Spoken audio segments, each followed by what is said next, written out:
Hi guys, it's Cash from DocuDoc. So today in this video I'm going to show you how to, or I'm going to help guide you on how to install a rib tube kit on your boat and how we would recommend going around it. So I want to just mention before we start that every rib boat is different. This is going to be your project, this is not our project, and we are simply going to be supplying you the tubes and the knowledge on how we think you can go around doing it. So if you make an order with us, you're more than welcome to send us pictures, videos of your boat, and we can help guide you on how we think is going to be best suited to fix your boat. So there's a few things that you need to consider when doing the rib tube kit, and a few things that we're going to help make sure you measure the ribs properly and you get all the dimensions and calculations correct. So to start with, you're going to make sure that you need to measure the length of the rib correctly in order to get the correct length rib tube kit.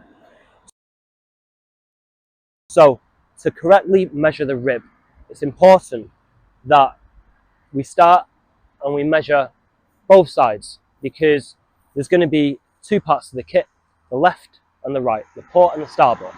So for a boat like this, if we're going to do a full conversion, we need to make sure we're measuring the full boat. Okay, so to correctly measure it, now every boat is different. Like I mentioned, this boat has a cone end, it's tapered. Your boat, or some boats, are flat and they're like a cylindrical shape. Some boats have steps on the end.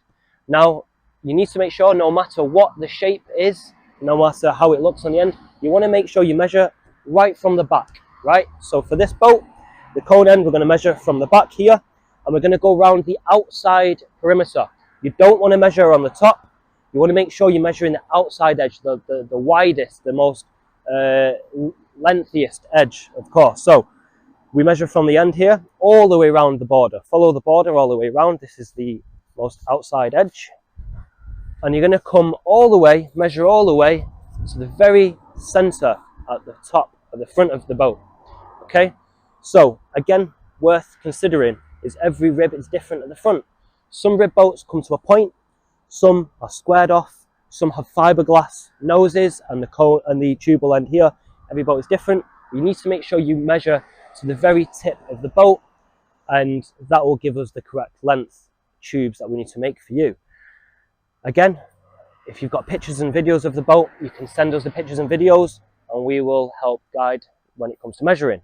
Now, the second important measurement will be the diameter of the tubes. So how to correctly do that, if we come to the back of the boat, the easiest place to measure the correct circumference is at the back.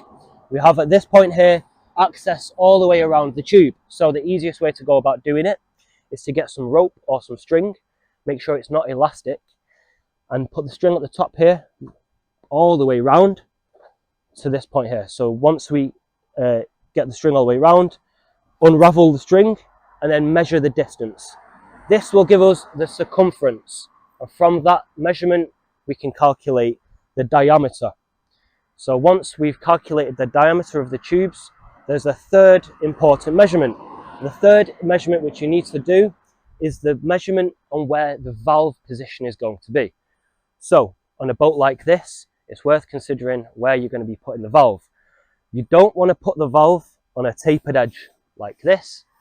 You don't want to put the valve on the curved area. This area here where the tube curves around to the front, it's not an ideal place for the valve. The best place to put the valve will be on a flat surface, like on this boat would be here. And you also want to make sure there's no fiberglass. Some boats have fiberglass around this area, but for the valve position, put it on the top. It's very easy, out of the way, and the measurement that you're going to need to make is the measurement from the very back to where the valve's going to be. So if you decide 1 meter in from the back is nice and flat, then this is a good location to put the valve. So that is the third measurement, the very back to where the valve's going to be. So if the valve's here 1 meter in from the back, that's a good place. So we've got our measurements and we can now proceed with how we're going to install the kit. So you're at the point where you have the tubes and now you're looking to install them onto your boat. Now, every boat will be slightly different on how we're going to go around doing it, but generally it's the same process. So the first cut will be at the rear of the boat. So you want to make sure that you make the cut on the flat surface. So you don't want to make a cut on the cone. You want to make sure it's where it's nice and flat, okay? So this is the band here. Let's say we make it 25 centimeters in from the band, and we want to make the cut vertical. You don't want to make the cut horizontal, because if you make it horizontal, it will be a little bit more tricky to do the tidy up, seal up process. So make the cut vertically. The cut at the back will be around 25 or I'd say 30 centimeter cut on the very back, like so.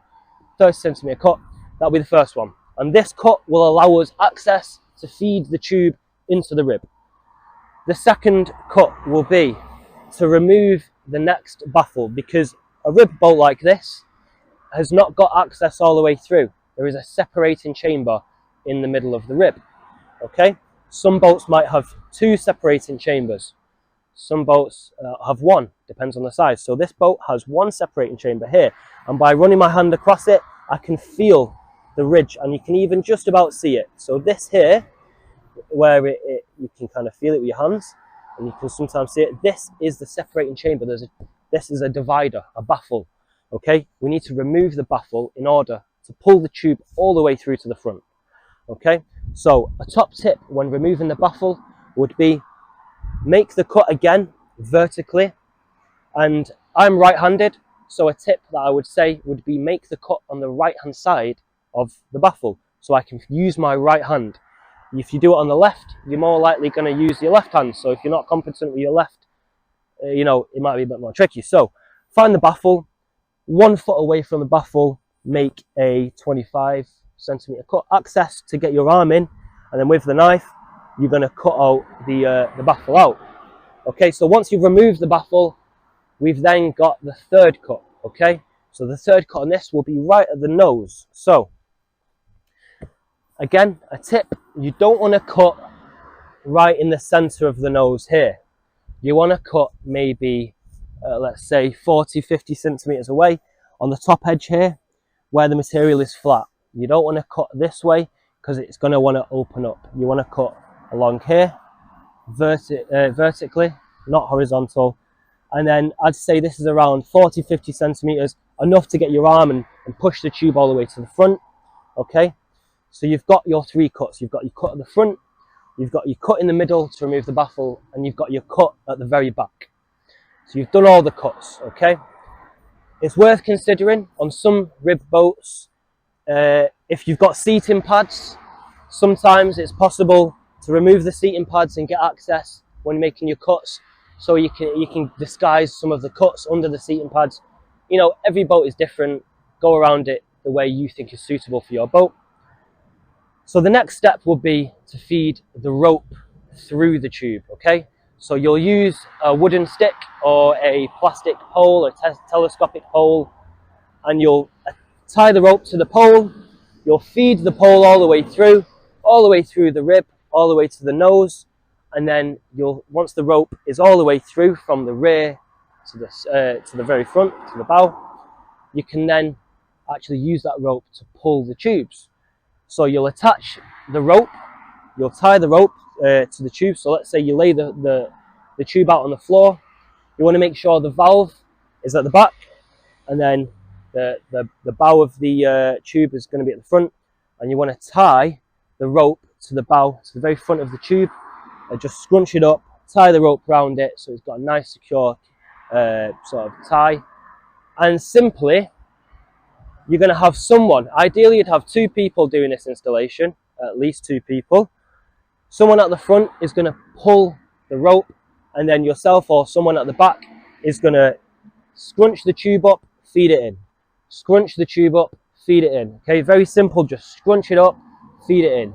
You don't need to fold it or anything fancy, just scrunch it, push it in. Scrunch it, push it in. And at the same time, someone's going to be pulling it. So, you'll pull the tube all the way through to the front. I would also like to mention a top tip would be, before you push the tube inside the boat, put talcum powder, which will help lubricate the tube. all over. Sprinkle talcum powder all over the tube, flip it over, sprinkle it on the other side, even get some talcum powder and sprinkle it on the inside of the boat. And you can use a pump to help pump the talc through the chamber. Okay, just helps make the tube slide in a lot easier. So you've now installed the tubes all the way through, you've pushed them all the way to the bow, and you now need to do the same thing on the other side of the rib. So you've got both sides fully installed. You need to now consider making the cut for the valve, okay? So you made the measurement at the start, you decided, let's say the valve is going to be 1 meter in from the very back, so you have an idea where the valve is going to be. Okay, so you told us on your order that you want the valve 1 meter in, so you know that you need to make a cut or a little slice around 1 meter in on the shell. So you'll make your little cut. This cut will allow access, so you can go in and pump up the tube.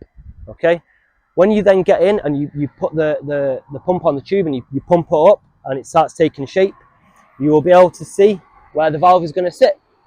So once you can see it's inflated and you can see the head of the valve around here, you want to carefully make a cut around a nice circle, so you've got a nice easy access to inflate and deflate the valve.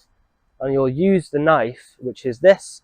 We'll send this in the kit. It's a very handy knife, and you can see it's got a nice plastic edge. Okay, so when you're making the cut, use the plastic edge on the underneath, because this won't cut the tube. Okay, so be very careful when you're making the cuts. You don't want to damage the inflatable rib tube kit. So you've installed it, you've made your cut, you've inflated the inner tube kit, and you've made the valve position. It's now a matter of sealing up all these incisions that you made at the start. So you'll use the material and the glue kit that we provide to seal up all these cuts, seal it up near the baffle and seal it up at the front. And once you've sealed it up, you want to let the glue cure for around 24 hours and you should be good to go. The kit will be installed, you've got brand new tubes, and your boat should be holding air like brand new, and you should be ready to sail. So like I said, if you've got any questions on how to do the installation kit, send us some pictures and videos. We'll gladly happily help you do the installation with our advice. But remember, it's your process, it's your kit, so you need to do it and take your own your own judgment on how you think is the best suited for your boat. So I hope this video helps explain the kit. If you've got any questions, we're happy to help.